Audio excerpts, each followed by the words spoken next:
안녕하십니까. 10월의 마지막 날입니다. 어제 한국 대법원에서 일본 강제징용 배상 확정 판결이 이루어졌는데 매우 좋은 뉴스입니다. 오늘은 그 이야기를 좀 해볼까 하는데 약간 길어질지 모르겠습니다.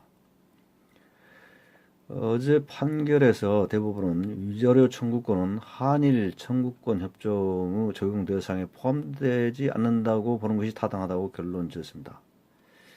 2023년 7월 달에 고법이 판결에 대해 한 것에 대해서 일본이 이게 반대하면서 재상고한 재판이었죠.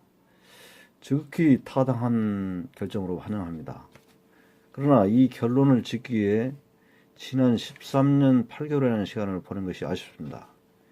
이 소송에 원고 4명 중 3분이 돌아가시고 이춘식 씨 한 분만이 휠체어를 타고 법정에 나갔다고 합니다.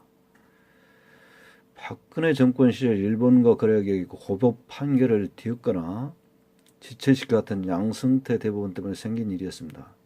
정말 외국적인 정부와 사법 원칙을 쓰레기로 만든 대법원이었죠. 대법원 판결에 대해 일본 정부가 즉각 반응했습니다. 예상대로 받아들일 수 없다는 겁니다. 아베 총리는 국제법에 비출 때 있을 수 없는 판단으로 일본 정부는 의원이 대체하겠다며 일본 대사를 불러들였더군요.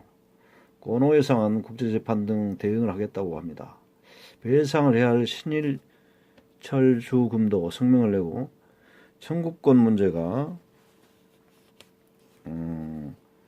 1963년 한일협정으로 해결됐다며 수용할 수 없다고 합니다. 즉각 반응치고는 감정적 반응으로 불쾌하지 않을 수 없습니다. 아침 내내 한일협정과 대법원 재판의 효력에 대해서 자료를 검색해보다 저는 깜짝 놀랐습니다. 한국 측 자료들 상당수가 한일협정으로 개인 청구권이 상실됐다는 것을 이런 자료들이 인터넷에서 검색되더군요. 일본의 입장을 옹호하는 작업들이 이루어지는 흔적들을 발견할 수 있었습니다. 한일 협정에 대해서 주권을 세운 정부는 참여정부였습니다. 참여정부는 한일 청구권 협정은 기본적으로 일본의 식민지 배상을 청구하기 위한 것이 아니었고 샌프란시스코 조약 제4조에 근거하여 한일 양국 간 재정적, 민사적 채권 채무를 해결하기 위한 것이었다. 일본군 위안부 문제 등 일본 정부, 군 등 국가 권력이 관여한 반인도적 불법 행위에 대해서는 청구권 협정에 의하여 해결된 것으로 볼 수 없고 일본 정부의 법적 책임이 남아있다고 결론 지은 바 있습니다.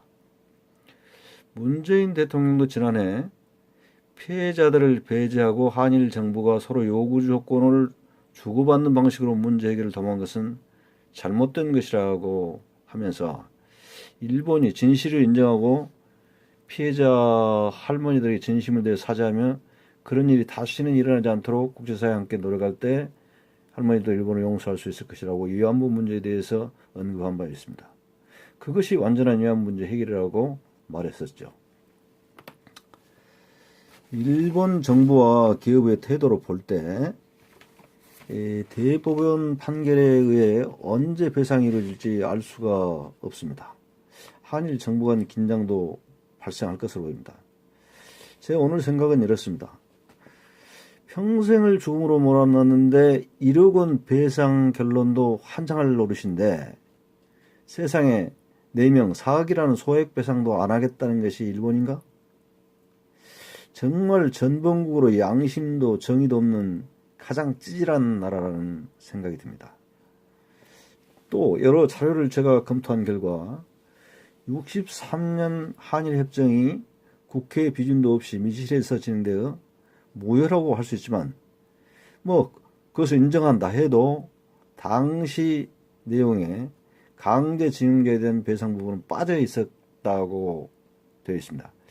그래서 이번 결정은 즉히 정당한 것으로 일본 정부와 일본 기업은 참여의 마음으로 한국 대법원의 최종 판결을 받아들여야 할 것입니다. 강제징용을 합리화하고 우호적인 한일 관계가 이루어질 수 있을까요? 택도 없는 일입니다.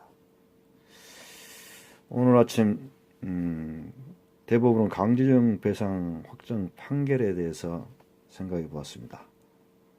다소 길었습니다. 감사합니다.